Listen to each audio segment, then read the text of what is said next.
నమస్తే రమగారు. నమస్తే జయ.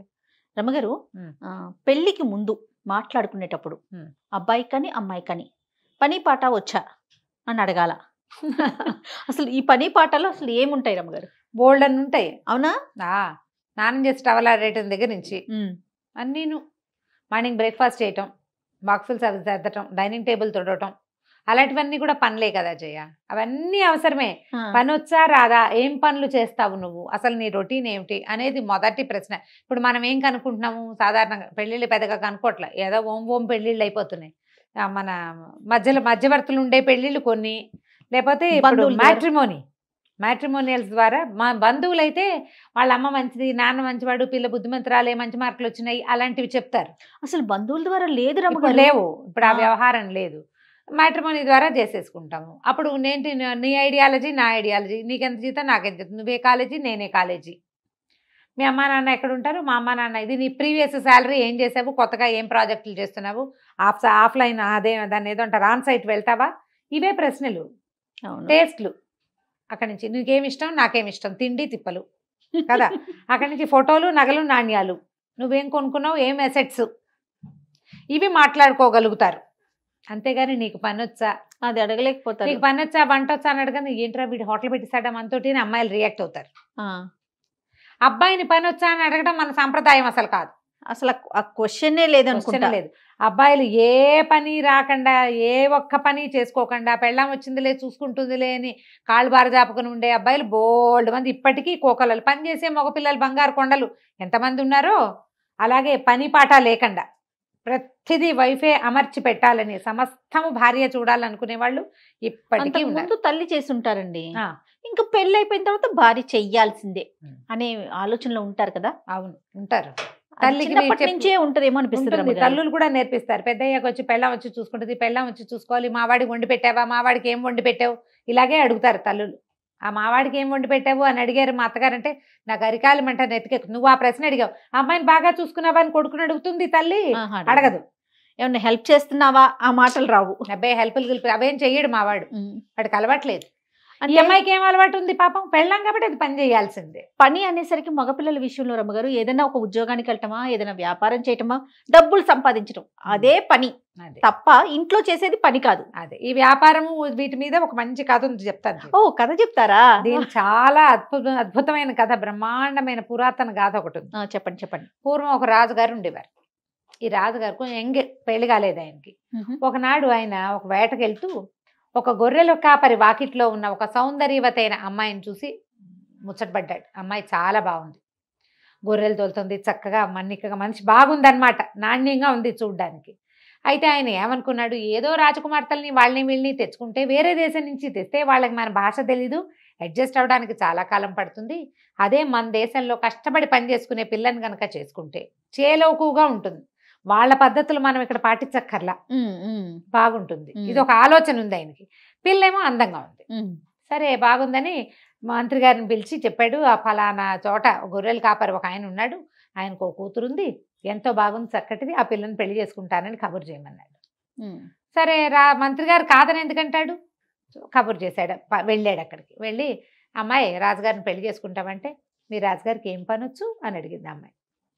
రాజుగారమ్మా అన్నాడు. రాజే లేవయ్యా, రాజే ఏం పని చేస్తాడు, రాజు ఏం పని చేస్తాడు ఆలోచించే, వ్యాపారం చూస్తాడు కదా, రాజ్యాన్ని, ప్రజలందరినీ రాజ్యాన్ని చూసుకుంటారు. అదే ఆయన చేసేది ఏమిటి, అధికారులు ఉన్నారు, నువ్వున్నావు, చూసుకుంటావు. రాజు ఏం చేస్తాడు, బాగా ఆలోచించాడు. పొద్దున్నుంచి రాజుగారు ఏం చేస్తారు, పొద్దున్నే నిద్రలేస్తారు, స్నానం ఎవరో చేయిస్తారు, తలకాయ ఎవరో దూతారు, బట్టలు ఎవరో కడతారు, ఈయన ఆస్థానానికి నడిచొస్తాడు, కూర్చుంటాడు, అందరూ ఏదో మాట్లాడతారు, వింటాడు. తర్వాత అధికారులు ఫలానాది అని చెప్తారు, తలకాయ ఊపుతాడు, లేదా తల అడ్డం ఊపుతాడు, వెళ్ళిపోతాడు. చక్కగా వంట ఎవరో చేసి భోజనం పెడతారు, తింటాడు, అంతేగా. మధ్యాహ్నం విశ్రాంతి తీసుకుంటాడు, సాయంత్రం కవులు గాయకులు వాళ్ళు వీళ్ళు వైతాళికులు వస్తారు, అవన్నీ వింటాడు. ప్రజలు ఎవరైనా చెప్తారు, కష్టాలు చెప్పుకోవడానికి వస్తారు, దర్బార్లో వింటాడు. సాయంకాలం మళ్ళీ స్నానం చేస్తాడు, పన్నిటితో ఆయన చేయడు, ఎవరో చేయిస్తారు. తర్వాత రాత్రికి ఎవరో భోజనం వడ్డిస్తారు, ఆయన తింటాడు. పడుకోవడానికి కూడా ఆయనకు పక్క ఎవరో వేస్తారు, విసురుతారు ఎవరో, ఈయన పడుకుంటాడు. పక్క కూడా ఆయన వేసుకోడా అని అడిగింది ఆవిడ. వేసుకోడమ్మా, రాజమ్మా అన్నాడు. ఆయన ఏదైనా పని నేర్చుకుంటే చేసుకుంటా, పని పాఠాలు ఏం వాడని నేను చేసుకోను అంది అమ్మాయి. అనగానే నిర్కాంతిపోయాడు మంత్రి.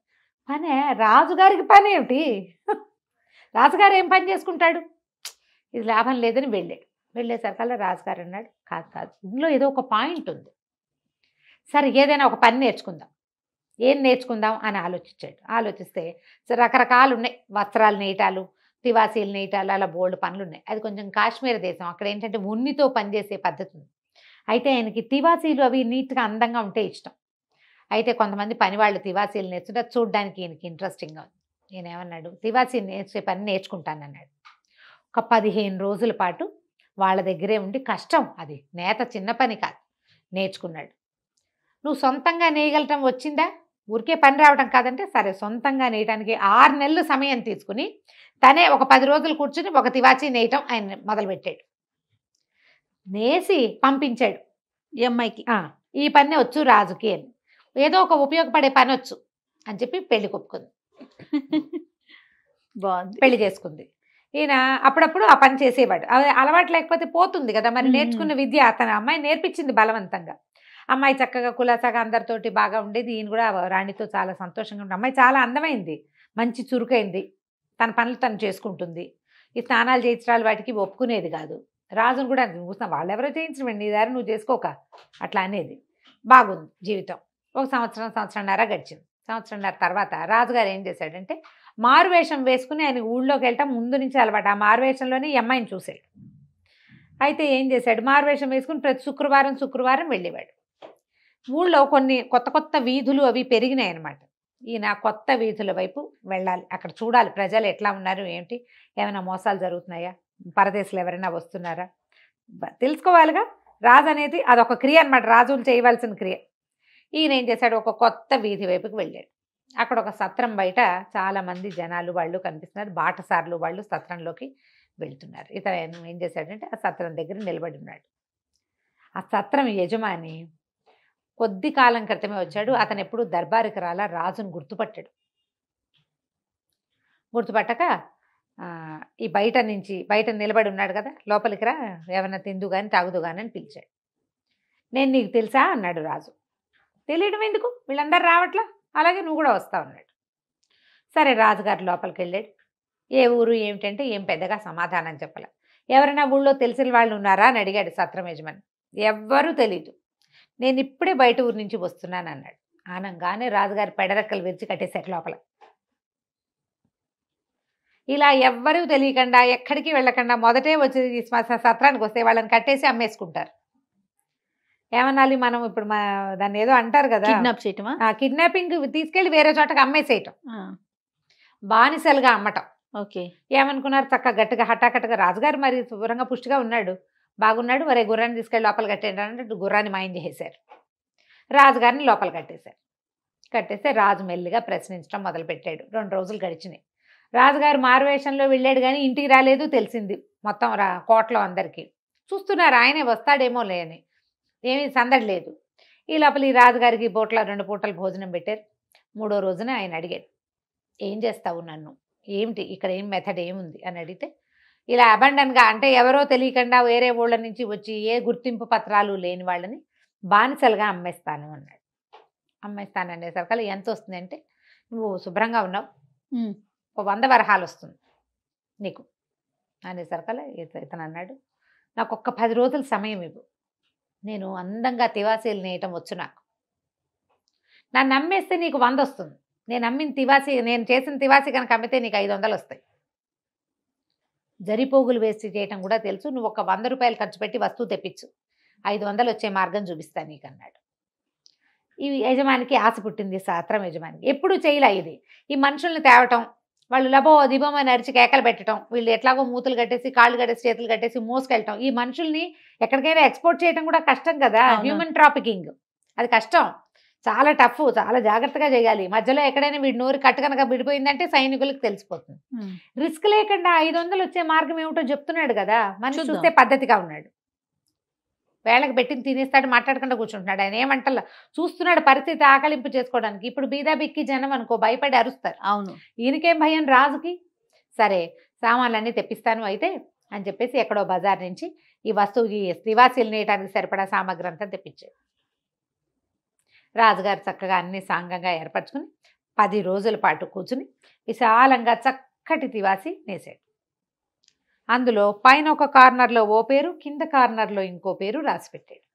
రాసేసి తివాసి నేసేసాడు. నేసి సరే ఇది ఏ షాపుల్లో అమ్మితే డబ్బులు వస్తాయి అంటే, నువ్వు రాజభవనానికి తీసుకెళ్ళు, దీనికి 500 కంటే ఎక్కువే వస్తుందని చెప్పాడు. ఈ సత్రం యజమాని అది సంకలో పెట్టుకుని, అది ఇంత పెద్దగా ఉంటుంది కదా పొడుగ్గా, చుట్టి సంకలో పెట్టుకున్నాడు. తీసుకుపోయాడు. కోట బయట చూపించాడు. తివాసీలు అమ్మేవాడు ఎవడో వచ్చాడంటే లోపలికి పిలిచారు. తివాసీ తెరవగానే చిత్రంగా అన్నిటి మీద బొమ్మలు, లతలు అవి ఉంటాయి. దీంట్లో మాత్రం పైన పేరు కిందో పేరు ఉన్నాయి. సరే ఆ దాసీలు ఉంటారు కదా, వాళ్ళు అమ్మగారికి చూపిద్దాం, ఆవిడకి తివాసి, ఎందుకంటే వాళ్ళది గొర్రెల పెంపకం, ఆవిడకి బాగా తెలుస్తుంది ఊరిని. తీసుకెళ్లారు. ఆవిడ ఏడుపు మొహంలో ఒక మూల కూర్చుని ఉంది ఏడుస్తూ, భర్త కనపట్టలేదని. 15 రోజులు అయిపోయింది కదా. సరే ఆ తివాసి తీయంగానే ఓపెన్ చేసేసరికల్లా పై పేరు తంది, కింద పేరు భర్తది కనపడింది ఆవిడకి. అమ్మో వీడెవడో, ఇది ఎక్కడి నుంచి వచ్చింది, ఎవరు వాడిని పిలవండి అంటే వాడు ఫలానా సత్రం. సైనికులు నిశ్శబ్దంగా సైనికులు పిలిచి, ఈ సత్రం యజమాని ఎక్కడికి వెళ్తున్నాడో వాడు వెనకాల వెళ్ళండి అని చెప్పి పంపించేసరికల్లా ఆ సత్రంలో రాజుగారు దొరికాడు. రాజుగారిని పచ్చుకున్నారు. సత్రం యజమాని అరెస్ట్ చేశారు. ఇంతకుముందు వాడు ఇలాంటివన్నీ చేశాడు, ఇవన్నీ బయటపడ్డాయి. రాజు తిరిగి వచ్చేటప్పుడు మంత్రితో చెప్పాడు, నేను గనక ఇది నేర్చుకోపోయి ఉంటే 100 నాణేలకు అమ్ముడు పోయి ఎక్కడో ఏ ఏడాదిలోనూ నేను చాకరీ చేసేవాడిని. ఈ నేర్చుకోవటం కదా ఇవాళ నన్ను బతికిచ్చింది. సూపర్. లేకపోతే అందరితో పాటు నేను కూడా పోయేవాడిని. ఆల్రెడీ ఇతనితో 5-6 ఉన్నారు, వాళ్ళందరినీ పంపేశాడు. వీడు ఒక్కడే పనిమంతుడు కాబట్టి వీడిని ఉంచాడు. కాబట్టి నేర్చుకున్న పని ఎప్పుడూ వృధా కాదు. అది తివాసీలు నేయటం లాంటి పెద్ద ప్రక్రియ కావక్కర్లేదు. సింపుల్, చిన్న విషయాలైనా కూడా. స్టవ్ మీద ఉన్న బంగాళదుంప వేపుడిని కలపడం కూడా అది కూడా ఉపయోగపడుతుంది. పనులు నేర్పించాలి పిల్లలకి. ఆడ మగ తేడా లేదు. గిన్నెలు దోమించడం, ఇల్లు తుడిపించడం, ఎవడి బాత్రూమ్ వాడు కడుక్కోవటం, విప్పిన బట్టలు చటుక్కుని ఒకసారి ఒట్టిగా జాడించైనా ఆరేసుకోవటం, ఆరేసిన బట్టలు మడత పెట్టుకోవటం, ఒక అలవాటుగా ఈ పనులు వచ్చి ఉంటే వాళ్ళు హాయిగా బతుకుతారు. ఈ కథ చెప్పండి, పని నేర్పించండి, భవిష్యత్తులో కష్టాలు ఉండవు రమ్మగారు. వాళ్ళు హాయిగా ఉంటారు, వాళ్ళతో ఉన్న వాళ్ళు మరీ సుఖంగా ఉంటారు. చాలా బాగుందండి. నమస్తే రమ్మగారు. నమస్తే.